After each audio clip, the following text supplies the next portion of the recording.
ng kanyang ama o kaya naman sa sweldo niya bilang gobernador o congressman. Yan po ay tanging nakaw na yaman. Kung meron po talagang 100 billion at 350 tons na gold, dapat po yan mapunta sa mga Pilipino sa libreng gamot at libreng paggamot, sa libreng edukasyon, sa libreng irigasyon. Hindi po yan dapat pakinabangan ng mga banga. Tunilada daw mga kababayan, ano? O mga kababayan, nakita niyo ba itong post ng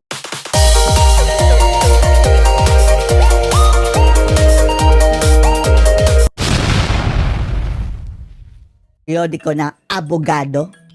Isang maliit na mainstream media na ito mga kababayan ha. At least pinick up nila mga kababayan etong pasabog ni Harry Roque. Na isa na namang malaking anomalya di umano mga kababayan ang kinasasadlakan ng Marcos family. At sa pagkakataong ito mga kababayan, 100 bilyong dolyar na kurakutan na naman ang nalilink sa pamilya Marcos mga kababayan. At ayon kay Roque, kasalukuyan na daw itong iniimbestigahan ng Anti-Money Laundering Council o parang AMLA doon sa Hong Kong mga kababayan. $100 billion! Wow! Katumbas po yan ng lampas 5 trillion mga kababayan para isang buong budget na ng Pilipinas. Yan po raw ang pinasabog ni Roque ayon dito mismo sa periodiko na abogado.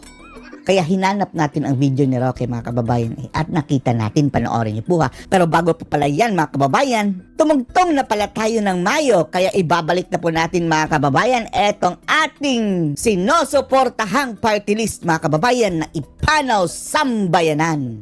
Nina Atty. Busantog, Dr. Lauren Badoy at Jeffrey K. Eric mga kababayan. Maglagay na po tayo ng mga bagong party list dyan mga kababayan, kagaya nitong Ipanaw Sambayanan na unang-una nilalabanan ng mga taong ito mga kababayan ang mga komunista. Tama na yung mga ACT Teacher party list mga kababayan, mga Gabriela, mga kabataan party list.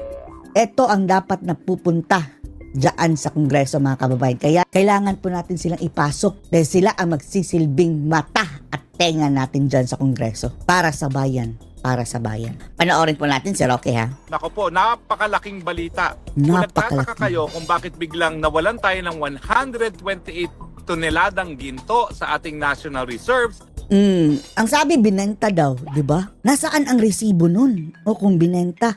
Ito po siguro ang eksplanasyon. Bumuo po ng isang special investigation team ang Hong Kong Anti-Money Laundering Office para imbestigahan ang di umano ay money laundering activities ng mga Marcos. Hong Kong government na po yan mga kababayan na ang sabi ni Roque. Parang AMLA doon sa Hong Kong. So madali yung i-verify mga kababayan. Kung mayroon tayong mga kababayan dyan sa Hong Kong, ewan lang natin na kung open to the public ba yan. Pero malamang mayroong way na ma-verify iyan mga kababayan. Sa mga taga Hong Kong, paki-verify po kung kaya ng powers ninyo na ano.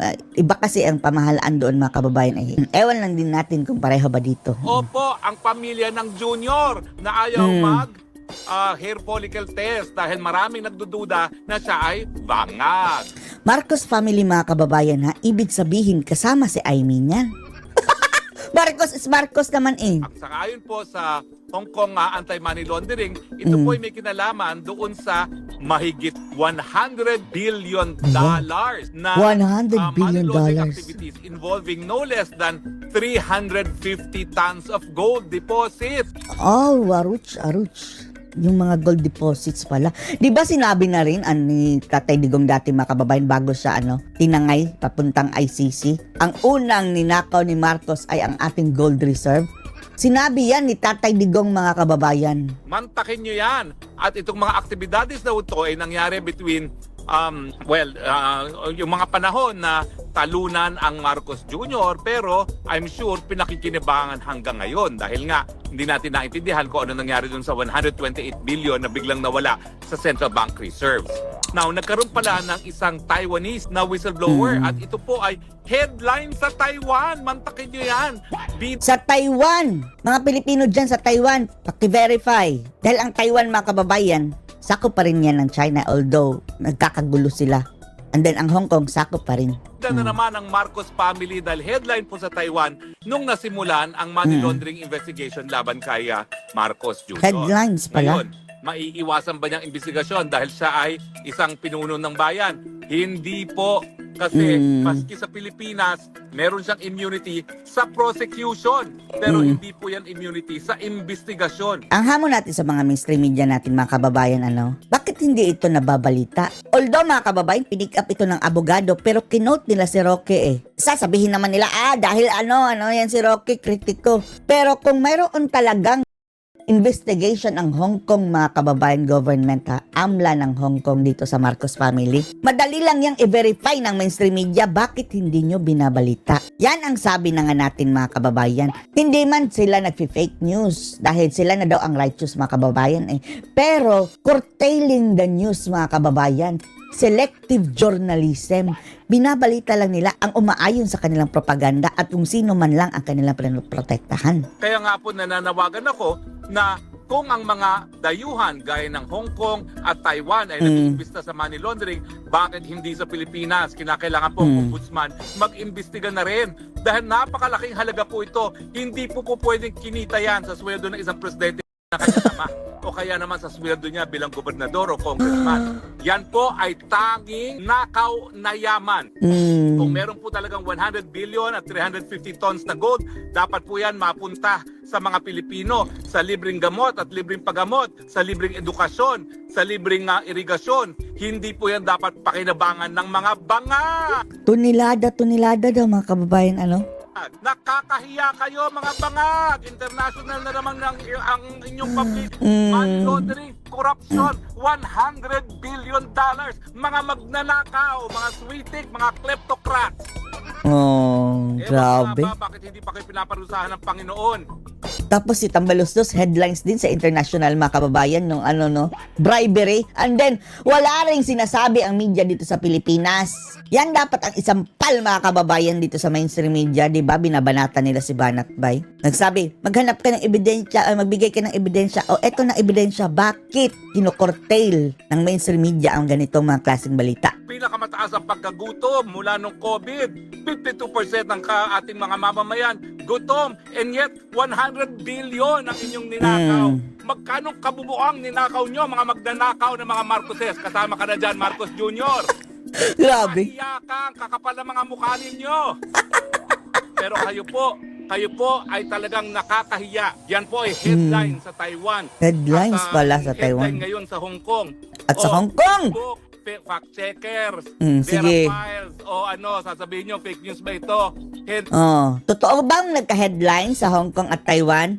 Mga OFW natin kasamahan dyan, please confirm or deny and verify. Line ito ng Taiwan newspaper at talaga namang inanunsyo na ng Hong Kong government ang pagbubuo ng investigasyon ng anti-money laundering investigation laban sa pamilyang Marcos. Mga dilawan! Tuloy pa ba kayo makipag-alyansa dyan sa mga magnanakaw na yan? Pareho ng balahibo Mga komunistang CPP-NPA, mahiya naman kayo. Ano na nangyari sa pinaglalaban nyo? The enemy of my enemy is my friend. Bas kalaban nila si Duterte, kaya di bali nang dyan. Sanib puwersa kayo ngayon sa mga magnanakaw. Yak! Pero itong mga NPA, mga kababayan, wala naman talaga yung mga totoong prinsipyo. Yung mga naloko lang nila, mga kababayan, na nagpapakamatay. Pero yung nagko-control sa kanila, yung mga matataas na leader ng NPA, nang hutrot yan ng pera. Easy money ang gusto nila, mga kababayan. Itong mga lumalaban ay nauulo lang. Nakakahiya po kayo, mga Pilipino. Hanggang kailan tayo magtitiis? Hanggang Mantakin ninyo, kailan ang dami tayo na nilang ninakaw. Marami pang nanakawin. Yak! Ano pang gusto ninyo? Grabe. Nakakahiya na tayo. Mga dayuhang gobyerno nagtiga tayo, bulag-bulagan, bingi-bingihan. Ilagay din natin dito, ipanaw sa bayanan. Ayusin natin na konti. Hanggang kailan natin to gagawin? Wag naman po sana. Kinakailangan maghusga ang taong bayan. Maghusga. At dahil yan po ay nakasaad sa ating saligang batas, taong bayan ng tunay na soberenya, 2 beses na natin sinisante ang mga walang kwentang mga leader. Ito na po, pinakamalakas na ebidensya, kurakot ang pamilyang Marcos. Dahil nila kinuha yung... The same, mga kababayan, issue right from the start. 100 billion na yan at 350 tons of gold. Kunin na natin yan habang pwede pa natin kunin. Dahil kung yan ay naibenta daw di umano yung mga 120 tons of gold, hahanapin natin kung saan ang pera niyan. Meron po yung money trail. Yan po ang hanapin nyo. Huwag yung mga gaya ni Harry Roque. Saan na yan napupunta mga kababayan ang pera? Baka nilagay sa ano, no? Tanong lang ito ha, may posibilidad ba? Hindi natin sinasabi yan ha na sitwasyon na kung mayroong gagawa ng money laundering, ilalagay nila sa crypto. Bitcoin mga kababayan. Dahil yung 100 billion mga kababayan, ilang Bitcoin lang yan. Alam naman natin medyo maluwang pa mga kababayan ang mga gobyerno sa buong mundo dito sa regulation ng Bitcoin. Although natitrace yan mga kababayan, pero hindi pa ganun ka-stricto. Na ang pundar galing sa hirap. Wala po akong ganyan kalaking nakaw. Wala po akong nakaw kahit ano, full stop. Lahat po ng pera ko pinaghirapan po namin. Hindi lang po ng aking pamilya, kundi aking mga ninuno. Wala po kaming maruming pera. Wala po kaming nakaw na yaman. Hindi gaya ninyo. Hindi na ba kayo nahiya sa mga apo ninyo at mga susunod na henerasyon na talagang nakaukit na sa buong daigdig? Ang pinakakurakot na pamilya according to Guinness Book of World Records ay ang mga Marcoses. Wow. At ito na pong ebidensya. Bakit hindi ang mainstream media hindi pinipick up ito? Sabihin nyo nga sa akin, mainstream media. Ang laki kasing pera niyan mga kababayan Alam naman natin ang impluwensya ng pera. Ano ba naman kung kakaltasan niyan ng isang digit lang mga kababayan? Pangsungal-ngal sa dapat sungal-ngalan para lumuhod silang lahat. Marami pa rin ang maiiwan sa kanila kahit gagamitin nila ang kakarampot na portion dyan para ipalusot sila ng mga animal. Headline sa Taiwan, tapos balitang-balita sa Hong Kong, kayo tahimik. Yung mga tycoons Tahimik lang. ng mga pahayagan at mga TV stations, bakit hindi nyo isiwalat ito? Takot! Nang madagdag pa ito sa napakadami ng kasalanan ng Bangag administration. Ano ba naman yan? Ewan ko ba? Alam ko talaga na ang mga alta nagko-cocaine. Hindi ko makakalain ganito kung karami talaga ninakaw. Kasi itong 100 billion nito, Grabe no, alta na mga kababayan, magnanakaw pala. bukod pa ito dun sa Kung ganon, kung sabi ni Rocky. ng PCGG na almost 1 billion din ang na-recover na nila. Mantakin ninyo, magkano ninakaw talaga nila sa taong bayan? Pero ito mga kababayan, dollars! $100 billion. At patuloy pa rin siguro ngayon. Kung ano yung strategy na ginawa nila para magpayaman ng panahon ng Marcelo, sigurado ako nangyayari pa rin ngayon.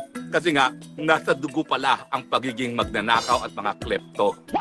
Diba? Kung ano ang puno, siya rin ang bunga. Itong panawagan ko. Mahiya naman tayo. Nakakahiya na po. Kung ang buong daigdig, alam na magnanakaw ang leader natin, na wala pa rin tayong gagawin. That reflects badly on our national identity.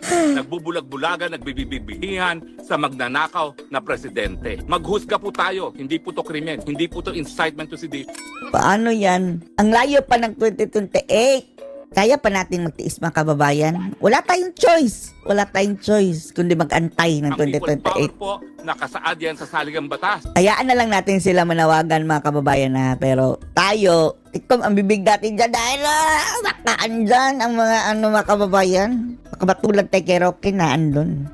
Kuha ng asylum. Gamitin natin ang kapangyarihan natin. Ibalik natin ang mga ninakaw na yaman sa kaban ng taong bayan. Saan ba manggagaling yan? Hindi po pwede nanggaling yan sa Yamashita gaya ng sinasabit niya dahil wala namang basehan yan. Hindi naman sila nanalo ng loto. So bakit umabot sa Hong Kong mga kababayan? Doon ba tinago? Sa ibang bansa? Yan po ay galing sa pawis, lalong-lalo na ng mga OFWs dahil ang mga kumikita naman talaga sa Pilipinas ay mga OFWs. Galing po yan sa pawis at sa luha ng mga OFWs na Gold link mga kababayan ang sinabi pinagsamantalahan at linapa ng pamilya Marcos. Hindi po libelous ito. Di ba andan nyo ako?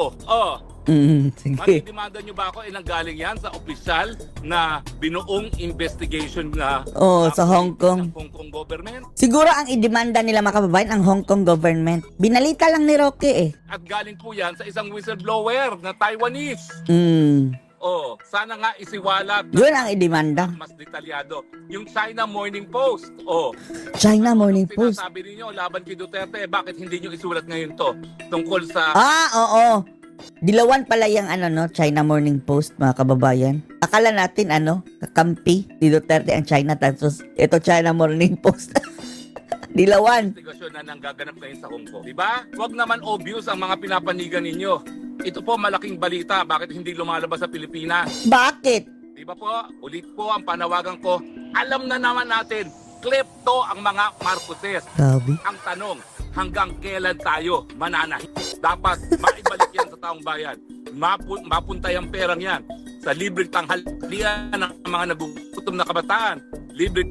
Ang benteng bigas gawin ng libre. Oh, yan na lang. Pero wag yung dilaw at may amoy mga kababayan. Yung masarap na bigas, premium dapat. Libreng gamot at libreng paggamot. At mga kalsada na walang tongpat sa